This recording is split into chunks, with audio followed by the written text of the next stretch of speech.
Can you confirm that you can see the slide that says Women in STEAM panel? Yes, it says Women in STEAM panel. Okay, great. We'll start in about 3 minutes. Okay, great.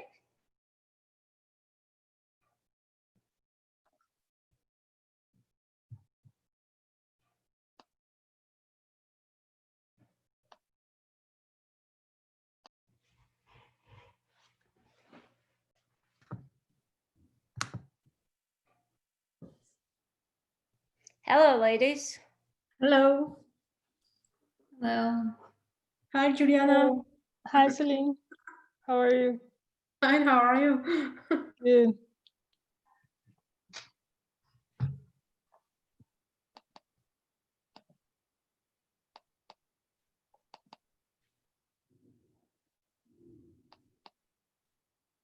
All right, the time is now 1:00 p.m. So we'll go ahead and get started with our Women in STEAM panel scheduled for today. Welcome everyone again back to the NASA Space Apps Challenge from McLean, Virginia. Today we are having our Women in STEAM panel with 6 amazing panelists and who will speak about different problems they faced, the journeys that they've taken, and hopefully give you some tips and things to help you in your life and in this hackathon. So just a reminder that the submission deadline for this hackathon is tomorrow at 12:00 p.m. Eastern at noon. And one of the worst things that you can do in a hackathon is spend a lot of time making a submission just to miss the deadline by like 1 minute or something. So make sure that all of you get your submissions in on time. With that being said, we're going to go ahead and start our panel discussion. I'll start off by introducing each of our amazing panelists here today. Our first panelist is, we have Dr. Juliana Pacheco Duarte. Juliana P. Duarte is an assistant professor in the nuclear engineering program at Virginia Tech. She received her PhD in nuclear engineering and engineering physics from the University of Wisconsin-Madison in 2018. She has a BS in physics, a BSc in nuclear engineering, and an MSc degree in electrical engineering from top universities in Brazil. Her research interests lie in heat transfer, fluid mechanics, and safety analysis applied to nuclear installations. Dr. Duarte works on experimental and computational investigations funded by the U.S. Department of Energy and the U.S. Nuclear Regulatory Commission, aiming to improve the safety and sustainability of the advanced nuclear reactors. I'll just make sure that we are recording. Okay. Okay, so someone said they are unable to see the panelists. Let's try this again. Okay, great. So we'll continue. Next, we have Dr. Celine Hin. Dr. Celine Hin is an assistant professor at Virginia Tech, jointly appointed in materials science and engineering and mechanical engineering. Her research interests are atomistic computer simulations, nuclear materials and thermoelectric materials, Li-ion batteries, theoretical research in physical metallurgy, behavior of materials under extreme conditions, electrochemistry, development of analytical and numerical methods, statistical physics, atomic physics, and more. Next, we have Joanna Islam. Joanna is an entrepreneur, transformational leader, information technology professional, and active volunteer with both Girl and Boy Scouts of America. We also have Samantha Prince. Samantha is a DevOps engineer and is responsible for designing, implementing, maintaining, and monitoring cloud infrastructure for both current and legacy technology stacks. We also have Ellen Siminoff. Ellen is a board of directors at BigCommerce, Discovery Education, Zynga, Schmoop, and active volunteer as board member at Stanford University Graduate School of Business Advisory Board. And last, we have Mariam Tariq. Mariam is Senior Vice President of Advanced Technology at MicroStrategy. She has focused on bringing products and services in the market and support digital transformation initiatives, including the delivery of engaging, optimized experiences to consumers across multiple channels.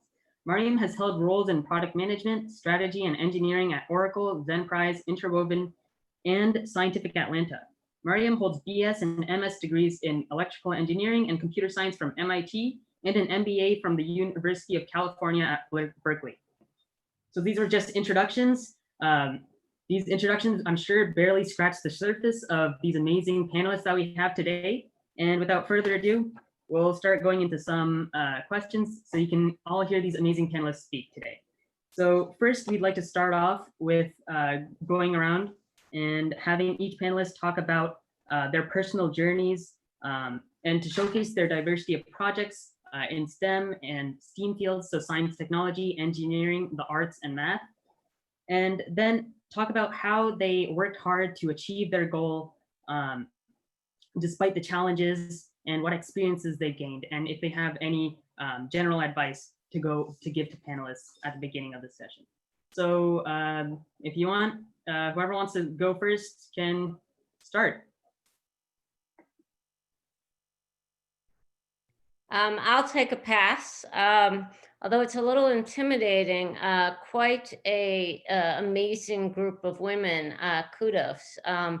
I grew up in Milwaukee, Wisconsin, which I think someone went to Madison, which was great, and did my undergrad in economics at Princeton. This was before really the main thing women were doing at that time who were interested in STEM was going towards the medical field and biology. And I actually did the pre-med curriculum, but I didn't really love that world. And I wound up getting an opportunity to do some sales for a student organization there.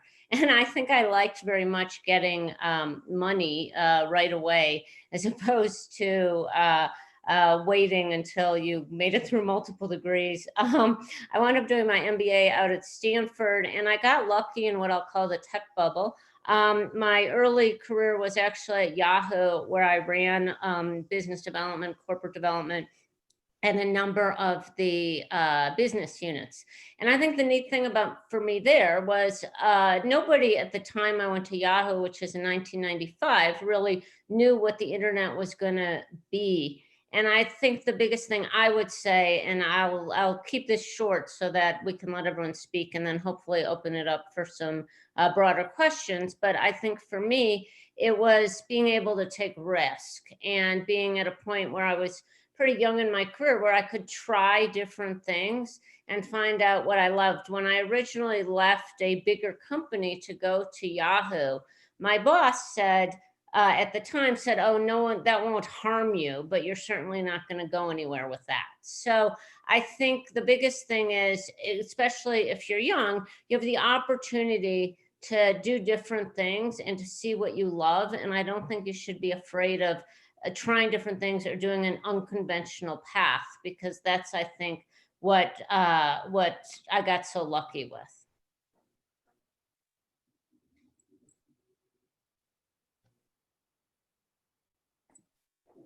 That's great. Thank you, Ellen.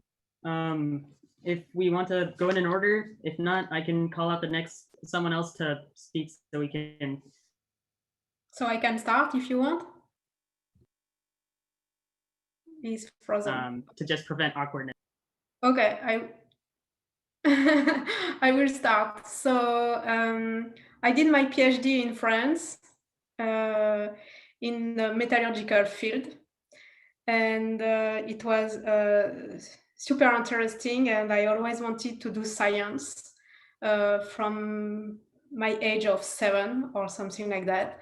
I have always been interested in doing science. So for me, it was obvious that I had to do a PhD in science. And after my PhD, my thesis advisor told me, you should go to the USA because you will have a lot of opportunities. And it was true, but it was also difficult because I had to leave my family and my friends, and I didn't know anyone. So I applied for postdoc position at UC Berkeley in the Department of Nuclear Engineering. And I spent 1 year at UC Berkeley.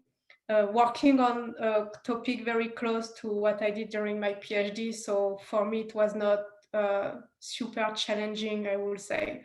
So I have decided to go to MIT to do another postdoc. And that was super challenging because I never worked on lithium-ion battery before that. So I have to say that I worked a lot something like 6 a.m. to midnight every day to catch up all the background I didn't have in electrochemistry. But I think it was super interesting, and it was a chance for me to work with the best of the best. And then it was very difficult to find a job at this point in USA, especially as an assistant professor. So I had the chance to find another postdoc at MIT working on thermoelectric materials. And this was the best time of my career because I work with Professor Dresselhaus. And she was fantastic. Professor Dresselhaus is one of the most famous women in engineering and in physics. She probably won all the prizes you can imagine. And she mentored me very well. And she told me, you should stay in USA and you should find a job in USA. And I say, I agree. Then I applied in many universities in the East Coast because one of my biggest issue was I love my family, and the problem is I have to balance my family in France and my work in USA. Then I decided to apply just in the East Coast, and so I found a position at Virginia Tech, and I have been hired in 2011. At this point, I think I have been very successful in getting grants and PhD students and postdocs. And I think it is challenging in the way that you have to work a lot. It's true, but it's so rewarding and it's so interesting that even if you work a lot, it brings you a lot in your life, in your personal life and in your professional life. And now I am happy because I am an associate professor. So I am my tenured, and I think and I hope I still will be successful in the futures. So if you have questions, just let me know.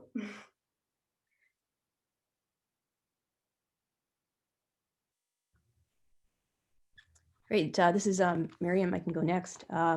So I started. I was very lucky. I had my dad was an engineer, and he was very encouraging of introducing me to building computers at home, and spent a lot of time with me teaching me how to program. So I had an inclination to kind of go in the engineering direction from my dad at a young age. Went to MIT as an undergrad, did my master's there. Then went in and started, I've basically been working in technology companies for the last 25 plus years. Did a bunch of startup companies and did medium companies, large companies like Oracle. Had a lot of great experiences and a lot of wonderful opportunities, just working in some different places, working with different people throughout the country. About halfway in, after being an engineer, I did hardware engineering and Java programming and software for a while. I really was interested in the business side of things, and not just how products are made, but how are they sold, and how did you make money, and how does that side work? Because as an engineer, I didn't really understand that part very, very well. So I just built products, and then something happened, but I didn't understand that other side. So I went into something called product management, which gave me an opportunity to learn about, I got to work closely with sales. I got to work closely with marketing and services, but I was very in touch with the product and helping direct what we build. So I worked closely with engineers on directing what kinds of things we would build. What does the market want? What are customers saying? So I got to talk to a lot of customers, which was really cool as a product manager, to find out what they liked, what they didn't like, what we should be building and thinking about. Talking to industry analysts about what was coming, what were the hot areas of technology. So I did that for a while and really enjoyed it. And again, moving from different companies, getting other experiences, and then eventually into leadership positions.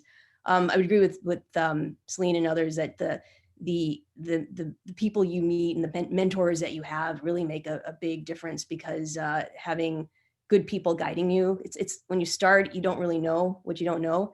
And you kind of start with a job and you don't know what else is out there. You may not even know what you're good at, so having mentors that can help you identify what you're good at and can help encourage that and give you direction on what to do next and what to try that you may not have thought about has really been something very, very key for me.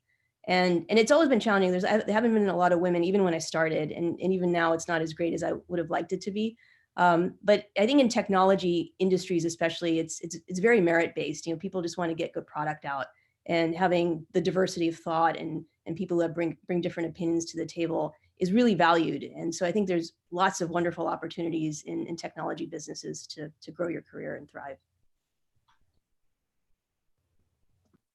I can go next. So I grew up in Brazil. I am from a low middle class family in Brazil. And I think I wanted to give you this background because even though both my parents, they have college degrees, my father also comes from a low middle family class. And my mother comes from a poor family.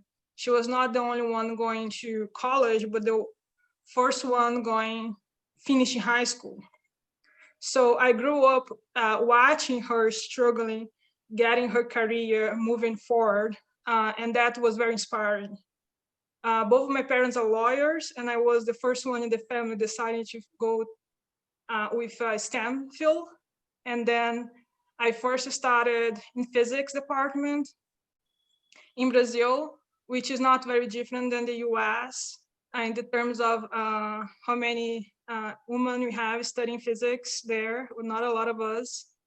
And I was not one of the best students. I was still trying to figure out what I wanted to do.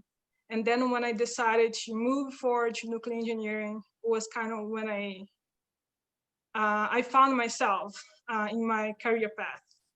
And I think a lot of these challenges is because we don't have people to see what are the possible ways. I only had one female professor in physics, and she was from a Japanese family. And another professor that I never had class with her, she was from a German family. So I never had a professor that I could see, yeah, that's a Brazilian woman that has succeeded in this path that I want to go. I did have a really good mentor during my master program, also in Brazil. She was not my advisor, she was part of my committee, and she was a full professor in the University of São Paulo. She was a breast cancer survivor. She was a really good researcher, and she was very inspiring. Was just the time that I was like applying to come to the US to get my PhD. And during my PhD, I also have really good mentors, especially my advisor, but I was the only female student in my research group pursuing a PhD for the 4 years. Even we didn't have any female undergrad working with her, we didn't have any female postdoc. There was one master student from Mexico that she got her master degree and went back to Mexico. So it is, yeah, and then after the PhD, I came to Virginia Tech as assistant professor, where I am for 2 years, and we still see, as long as you go in the pipeline, we see these challenges of not having a reference that can, beyond us, that we can see and say, okay, that's a possible path. And yeah, Selena and I, we share the same department with mechanical engineering. We have 68 faculty. There is only one full professor that is a woman there. And it is inspiring to know this woman, but it's still very challenging to keep going forward. So that's my share.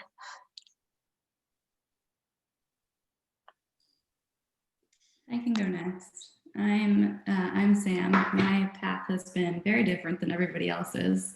I went to undergraduate school for kinesiology, which at the time was really interesting, and worked in kinesiology outside of school, and then moved out to Seattle. Had always been pretty interested in technology, and at the time decided to just take the plunge and go to code school. So I went to Code Fellows and learned JavaScript and a little bit of Python and how to code in a pretty short, intensive program. It was 3 months maybe, as they teach you soup to nuts, all the things to go out and get a job.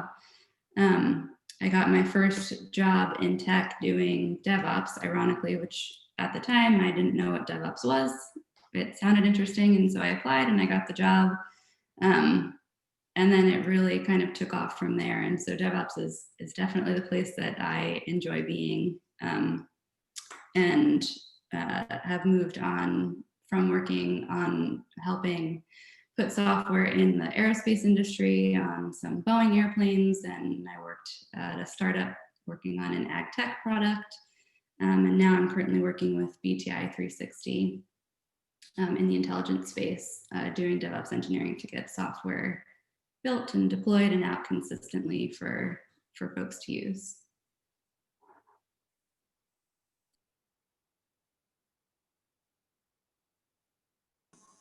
Hi, this is Joanna. I can go next. Okay. So I have a little unconventional start to this field, I would have to say. I did my bachelor's in psychology. However, around that time when I was in college, I had my first introduction to IT field when I was working at a bank. My first introduction was actually working with actually testing an ATM machine.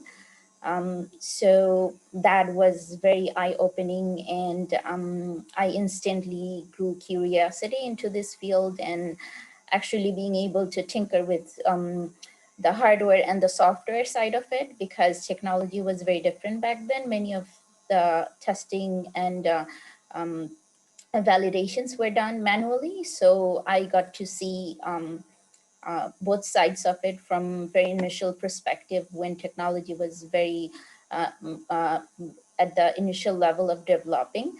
So I indeed finished my degree in psychology, but I never got to work professionally, even though I did have plans for that. But on and off, I started doing little projects here and there within IT field, and I did that for a while.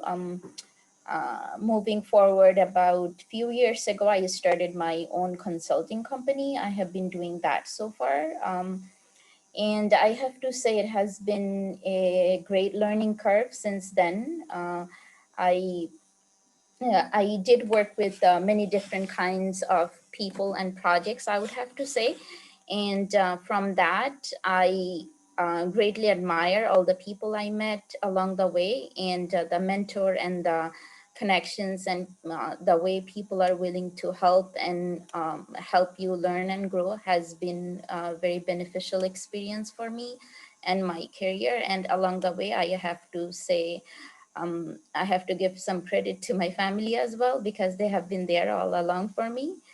And particularly, I have been doing some volunteer work here and there, mostly with Girl Scouts. And I actually love introducing young girls to STEM and IT field, and see how they become curious and they want to learn, and they actually light up, like, you know, their brains are working and they're learning so much. It just an fulfilling experience.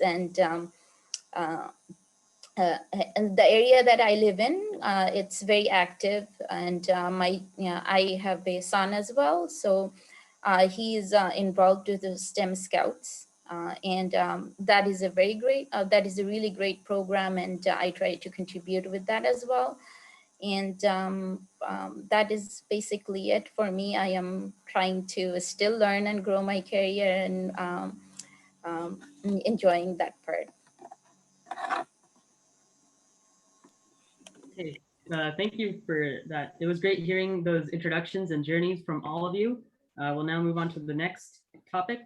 And it's this: research indicates that it is critically important for parents, particularly fathers, to encourage their daughters' interest in STEM because of the persistent stereotype of STEM fields being male dominated.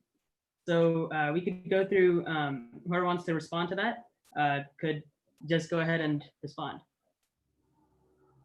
and just share their thoughts on what they think of this. I do think familial support in whatever you do really matters. And I did notice as people were introducing themselves that in most cases you had a parent who was excited about STEM. In my world, my father was a doctor, so that was STEM when I grew up. And I also think at like my high school, this is to really date myself, but they actually taught basic. So I think there are, there's exposures that you need to have to get excited about it. I don't believe today that there's any stereotype in terms of women.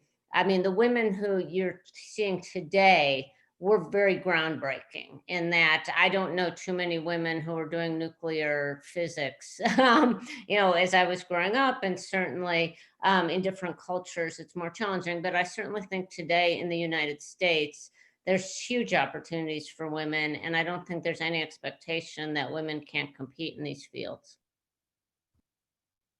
Yeah, I agree. I am the only one in my family to do science, so I have never been exposed to any STEM, but my parents told me, do whatever you want, as long as you are happy, it's all that matters. So I don't think I have been pushed in one way or another. It's just me who wanted to be a scientist. So Yeah, I would agree with that. I mean, I'd mentioned that my dad was instrumental. He worked at NASA, in the 70s, and was aware of the fact that there weren't a lot of women because he didn't have a lot of women working for him. So he took an active role in encouraging me. So I was lucky, but I don't think it's necessary. I think most parents want their kids to do well. Anything in STEM is respectable, and I think that most parents just want their kids to be happy. And there's lots of programs and things that are there that weren't there, that give an opportunity to try things and do things while you're in school and find a passion and connection to those fields. So it's a good thing to have, but it's not necessary either.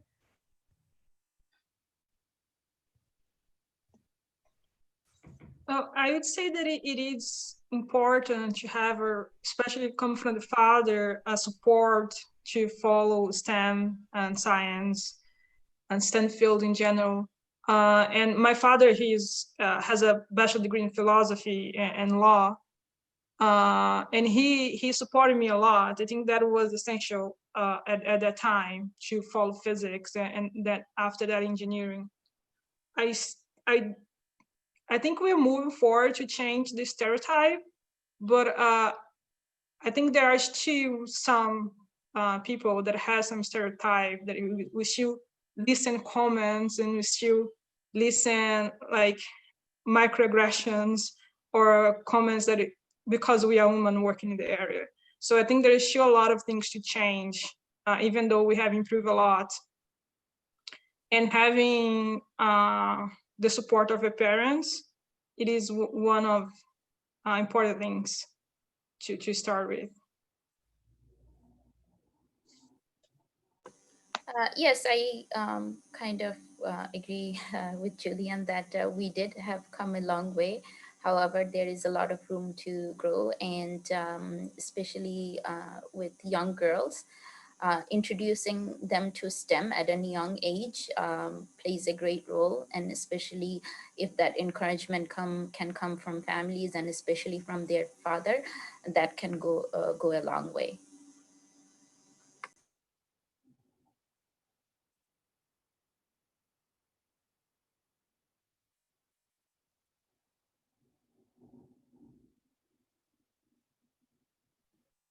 All right.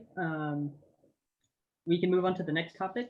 As you might have seen, we have our social media manager as well, Emma Cox, who will be asking the next few questions. So without further ado, we'll let her take the stand. Okay, thank you guys so much for sharing. My question is, how can we advance women in STEAM and encourage young girls to pursue these exciting career paths in these disciplines?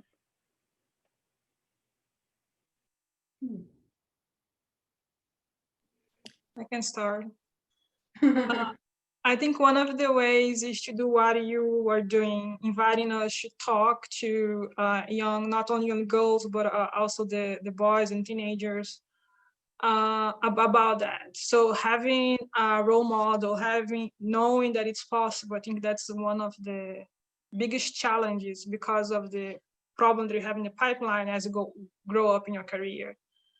And that's and also to discuss, not only among women, but among with everybody. Have this discussion in your workplace, with your colleagues, with your family and friends. I think that's one of the ways too. I think you need to be as encouraging as possible of being willing to fail.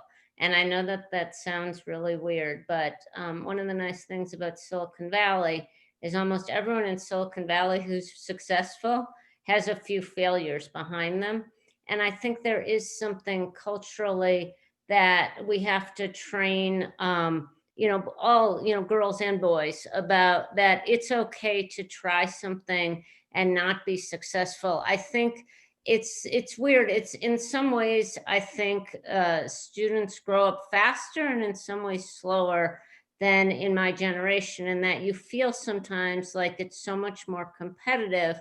At the same time, I don't think young people, and we can define that however young you want, feel comfortable trying a class or trying a project or getting involved in an activity that they might not be great at, but that's the only way to figure out if you're going to be passionate about something.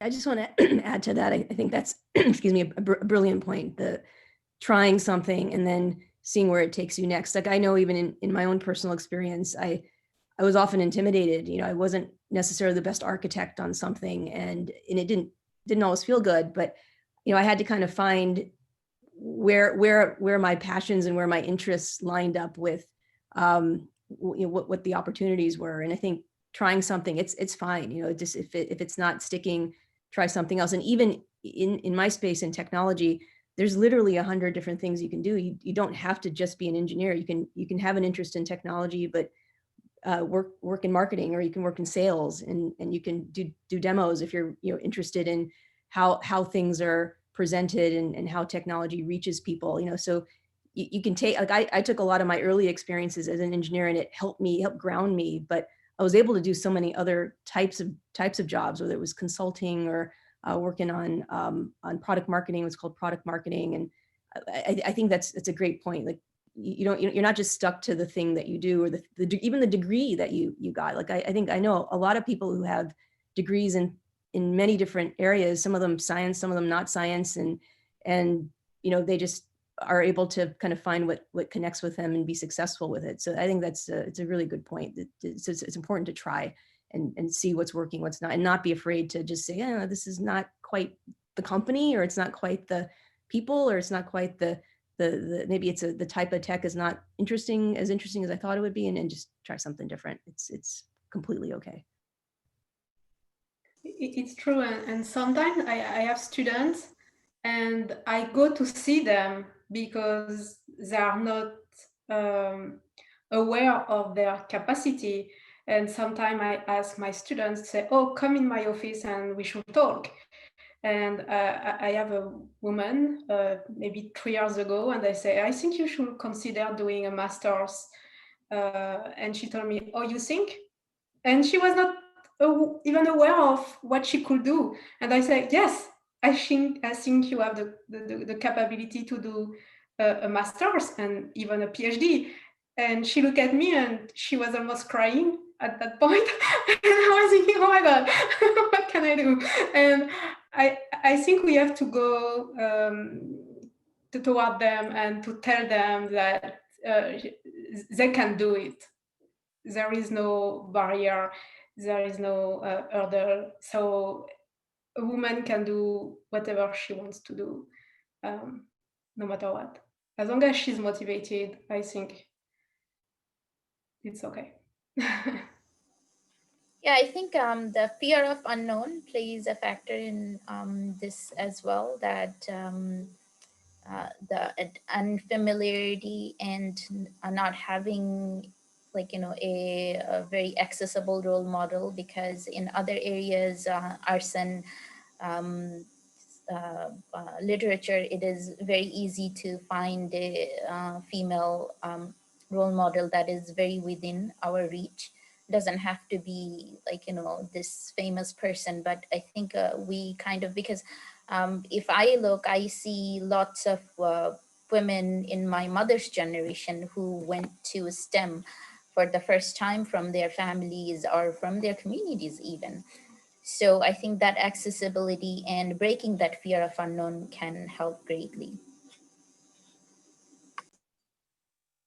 I also think it starts very young. I think it starts from also teaching our young boys that everybody is invited to the table and everybody can participate in whatever the activity is in science, math, technology, art. Everybody can do everything. And so teaching our young boys that women have a place at the table as well, and women don't just need to take care of babies and cook and clean and follow standard gender norms, then you end up with a new generation of folks who are going to encourage women to change careers and go into STEM or to pursue really anything that they're interested in, to have the support system behind them starting from a young age. It's one of the things that I'm trying to teach my boys, that anybody can do anything, and it's not just, it's not just mommy who's going to go make dinner, daddy can go make dinner, or mommy can go work on her computer at home and daddy can do something that the boys need to do too. So I think it starts young and kind of shaping the mindset that's a little bit different than the generations before us. Yeah, thank you guys so much for sharing. Like, I totally agree. Definitely having the confidence to try new things and knowing that it's okay to fail as long as you just get back up afterwards. What you were saying actually leads really nicely into my next question, which is, what are some barriers, but also what are some opportunities that women have in STEAM-related fields?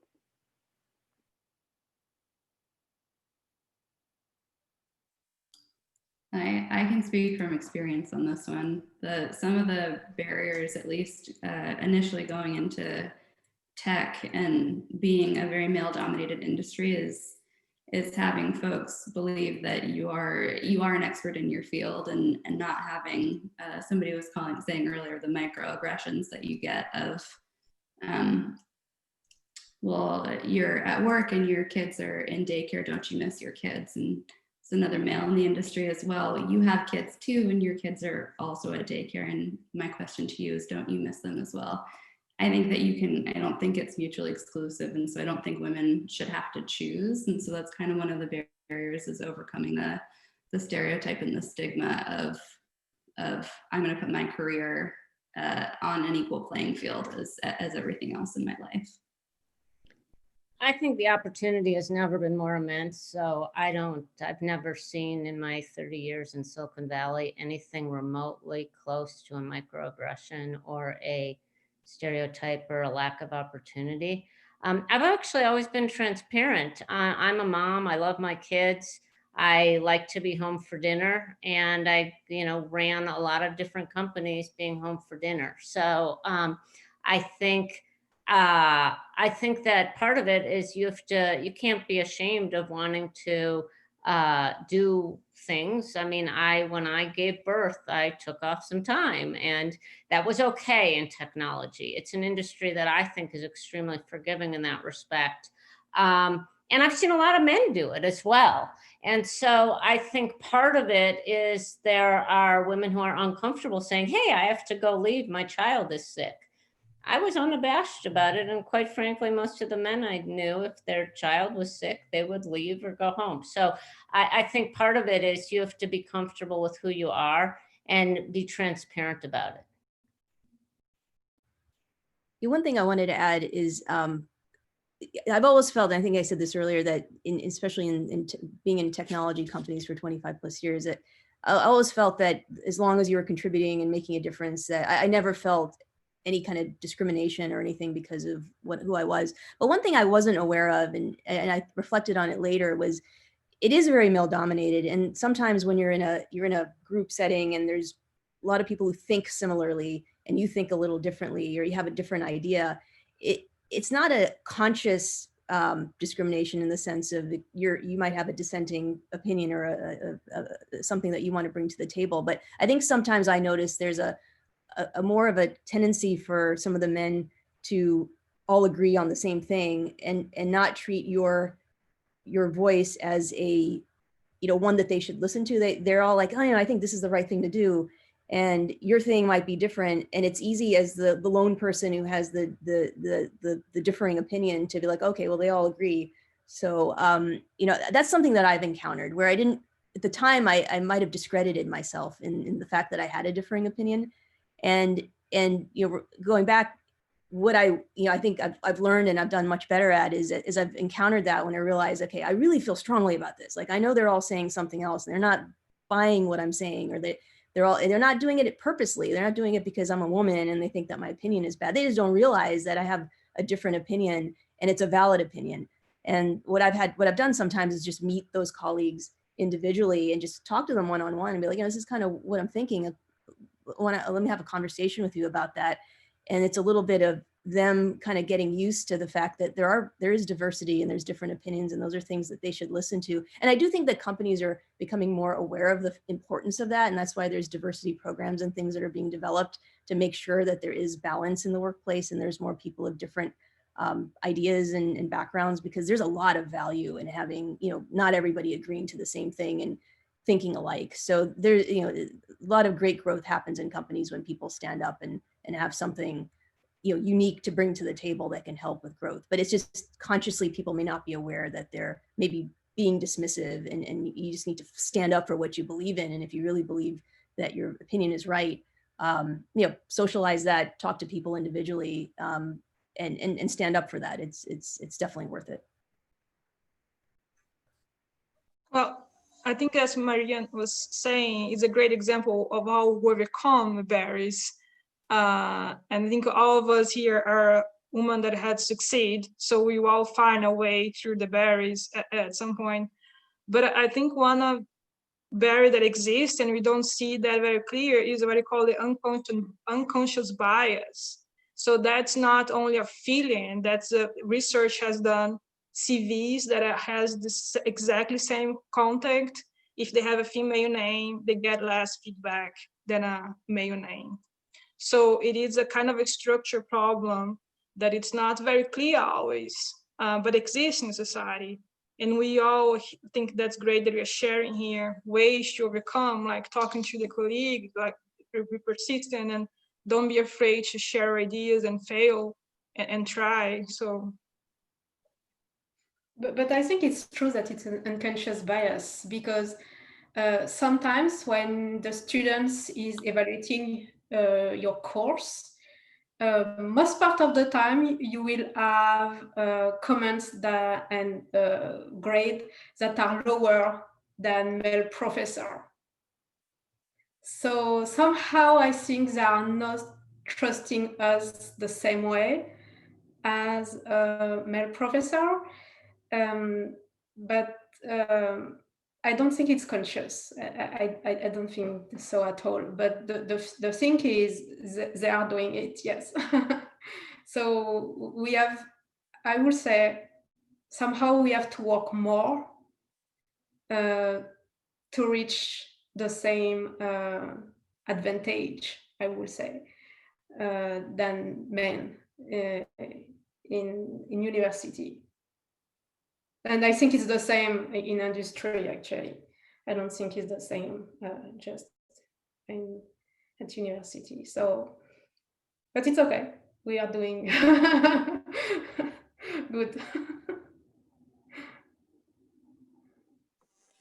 Yeah, I agree about the point of unconscious bias. I think it is that unconscious bias doesn't come from a intentional level, but it is very subtle that we are oftentimes unaware that it is there. And we have to, as women, we have to step up in a way and have that confidence that, we are capable and we are expert enough in our own given fields that we can overcome that. And at the same time, having that familiarity that I think this generation of women, we are getting there slowly, but I think that is one of the factor that is very important for our next generations, and especially for young women who are going to be our leaders next. And advantage-wise, I would say for me personally, I looked at work and life balance, and it kind of played toward the advantage in terms of my life today and right now. So I think that can be achieved easily compared to the other fields that I was pursuing before. So, but yet it is very personal experience to me. Yeah, thank you guys all for talking about this. Like you were saying, the most important thing is really just like standing up for what you believe in. The unconscious bias does exist, but like it's also a time of more opportunity for women. So we just have to work past it, keep working hard, keep having that confidence and standing for what you believe in. So this is a really, really inspiring time for girls and young women who are interested in STEM. But how do you guys think that we can achieve equity in STEM in the best interest of society?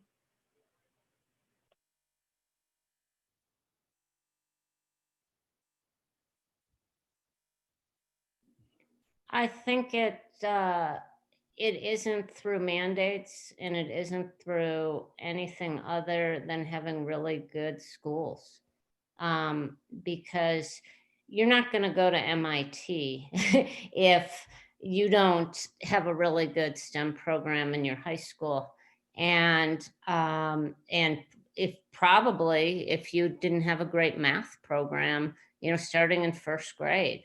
So I think having high standards for education, I think is really important, because then you're more likely to have people who are qualified and able to compete.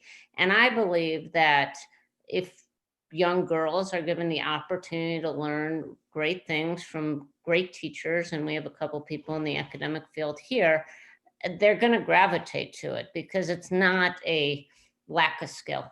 It's typically lack of exposure. So the better the schools are, the better the opportunities for outside activities. I think you'll just naturally get a lot of great girls and then women going into these fields. I think the mentality is changing a little bit, and I think it takes time. But I think we are going in the right direction right now. But I don't think it will just happen overnight. So I think we still have a lot of work. The universities are working on that with the diversity program and stuff like that. So I think we just need to do our best to show people that we can do a very good job, and we are very well qualified for the job we are doing. And I think people will notice that, they will see it, and it just changes their mind over time.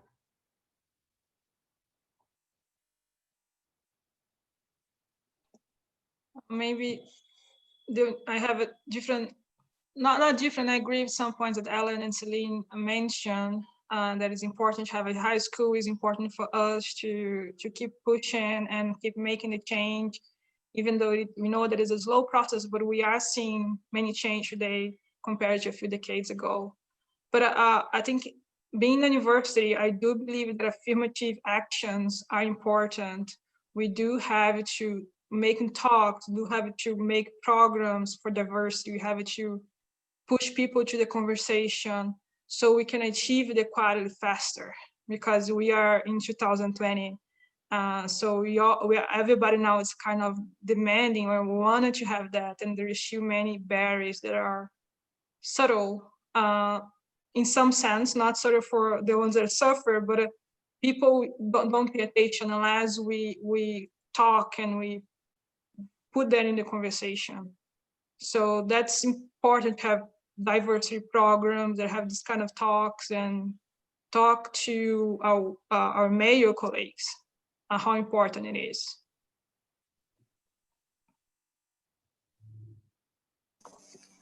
Along with great STEM programs in academic, such as elementary, high school, or even in college, I think other extracurricular programs that is geared toward science and STEM for young girls can have lasting effect.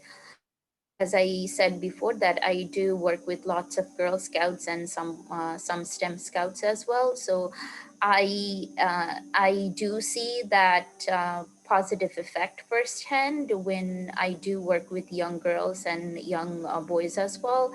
So that because oftentimes we approach, like, especially our children approach academics, like, that is confined to their school boundary.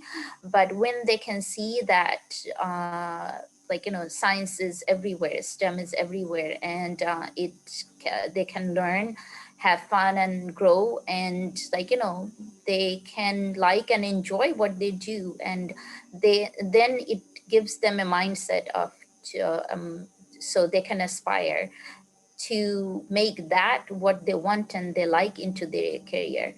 So I think having, like, having our young women exposed to STEM and technology along with education can play key importance in terms of having our next generation and future women into science field and to leadership as well.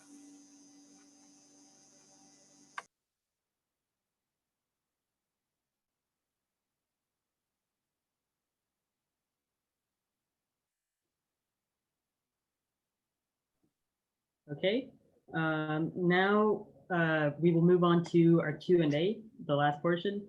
We have a few minutes left to answer some questions. We're going to compile all of the questions from participants in the Zoom webinar and the participants watching from our YouTube live stream. So as you can see, panelists, in the bottom tab, there's a Q&A section. Please click on that, and then we can move top down, or just select a problem or a question that you would like to answer live. And then feel free to just jump in and answer it. I can start. There was a question about fewer women in leadership positions due to being the fact that they are not offered those positions, despite the fact they're capable. Any thoughts to share how to improve it? I think I've seen a lot of wonderful examples where women, when they knew they could do the job, that they built the relationships with the people that influenced those decisions, and made sure that there was awareness of who they are. Especially when you get into leadership positions, people need to know who you are. Like, they're not going to come and find you and say, hey, here's an opportunity. A lot of those opportunities, especially at a senior leadership position, are they're given to the people that seem to be able to handle those. And you have to make sure that there's awareness of what you do and your contributions, and that you're not buried, because it's really easy sometimes to be the one doing the work and no one knows who you are. So I think one thing is just make sure the work you do is visible.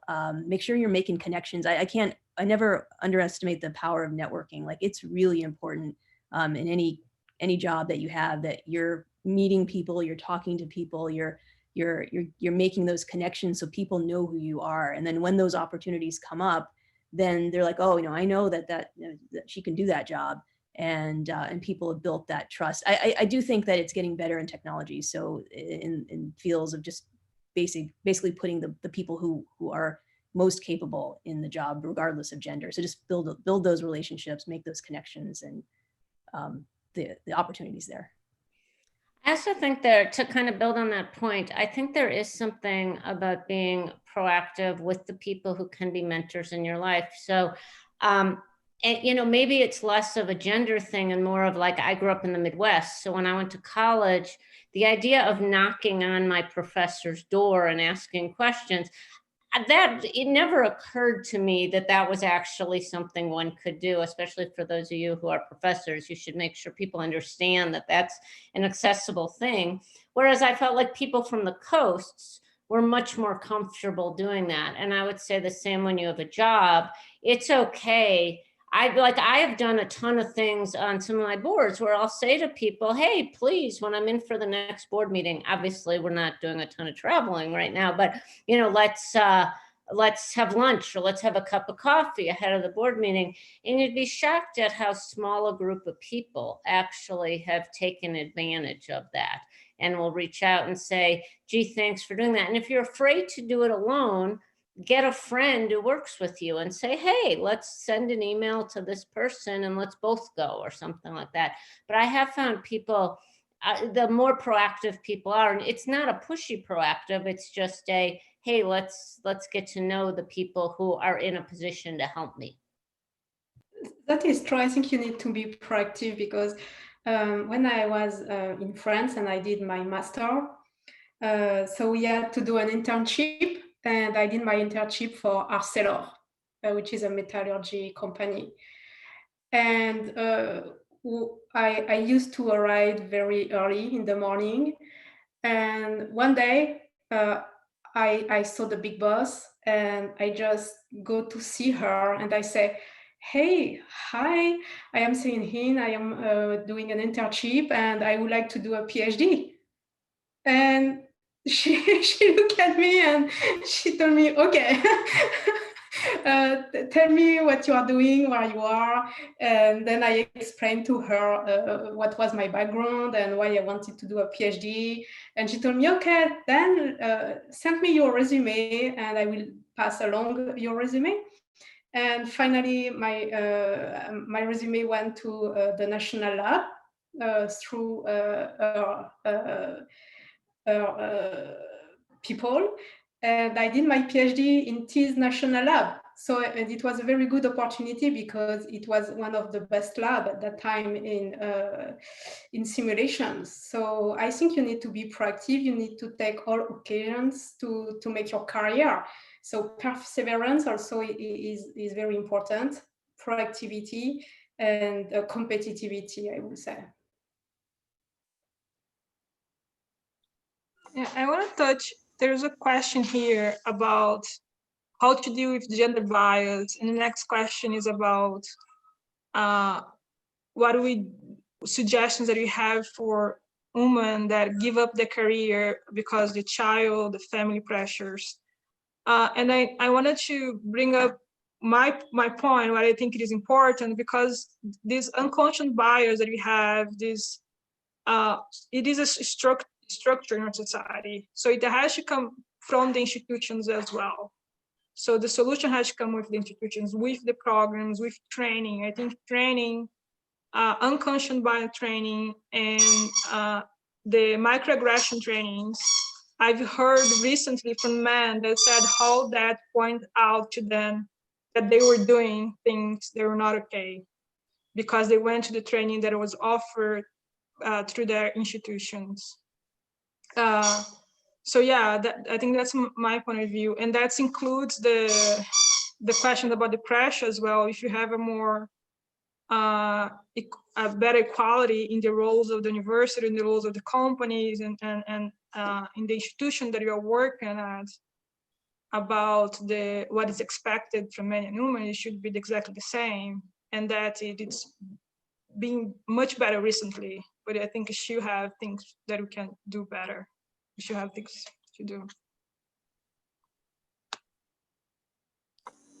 The question about women leaving their career to have children and so forth is, I would have to say, I can relate with that personally very well.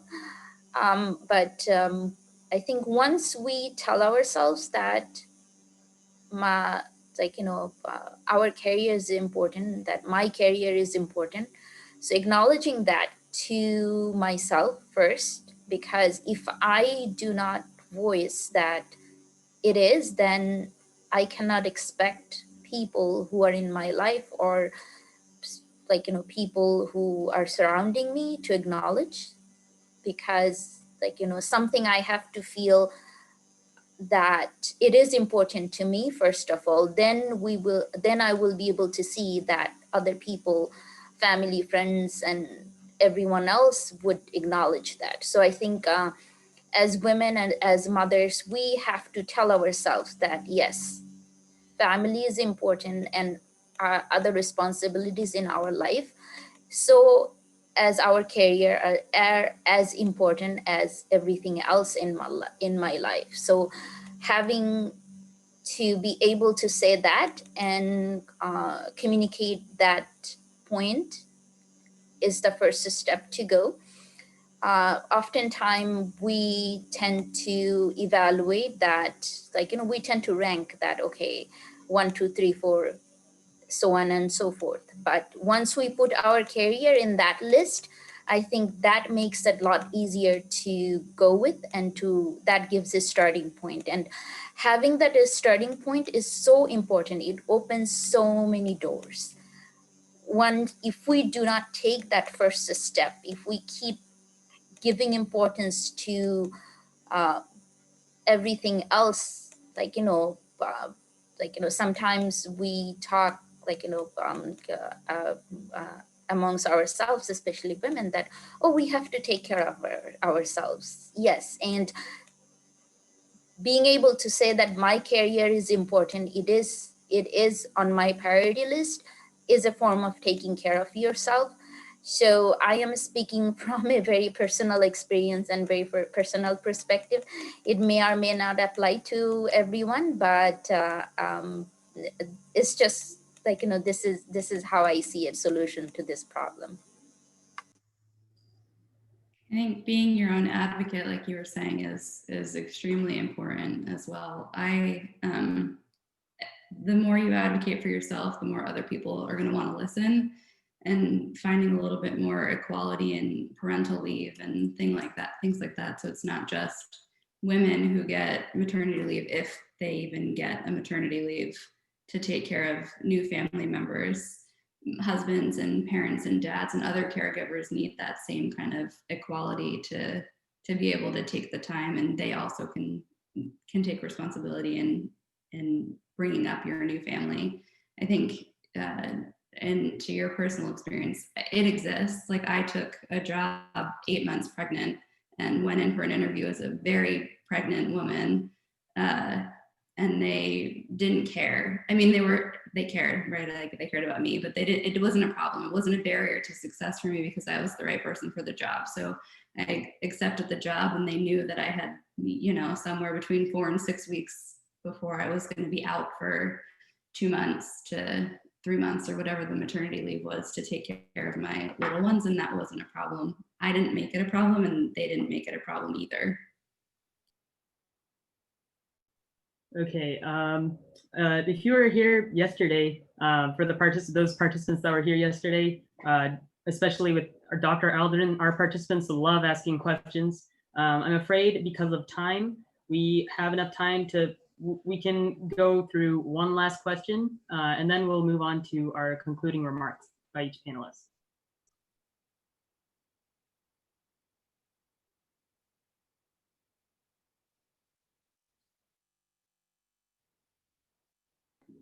So whoever would like to choose the last question can go ahead and just jump in.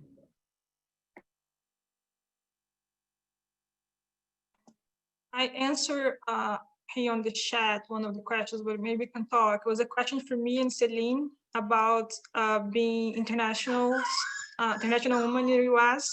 How can we overcome the language barrier? And what I answered was by not being afraid of speak up, by understanding that maybe a barrier, especially at the beginning, at least for me, when I moved to the US, and for being a Latin American woman in the US with the language barrier, and understand that's a process. I think a lot of things in life understand that it's okay to fail, it's okay that we are learning, it's okay that we're improving, and we don't have to be perfect at any time of our life.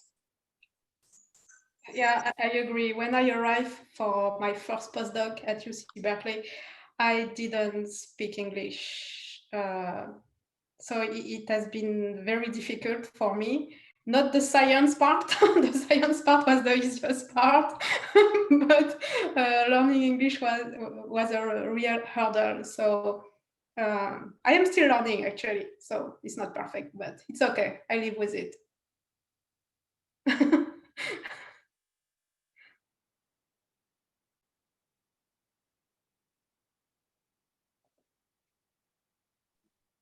Okay, with that, we can move on to our concluding remarks. We'll go through each panelist. Just like how we did in the introduction, each panelist can go ahead and just say any last thoughts that they'd like to share. Compete. There are lots of great opportunities out there. The world has never been more open.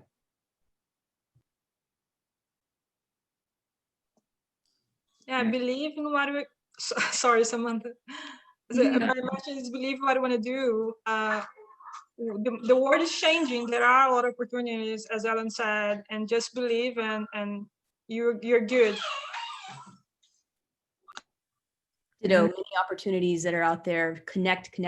Make sure you're talking to people, talk to your teachers, talk to people that you meet. Ask a lot of questions, find out what people do, participate in clubs and things that are interesting, and just seize the opportunity, especially in the early parts of your life in career, to explore as much as you can, because there's tons of opportunity, and it's a great time to be really pursuing what you're passionate about.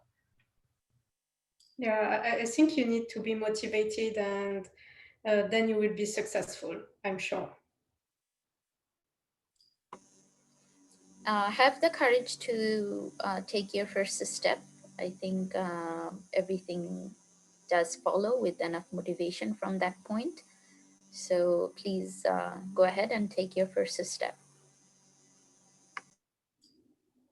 Say put yourself out there and realize that you probably will be uncomfortable in the beginning, but that'll probably go away eventually.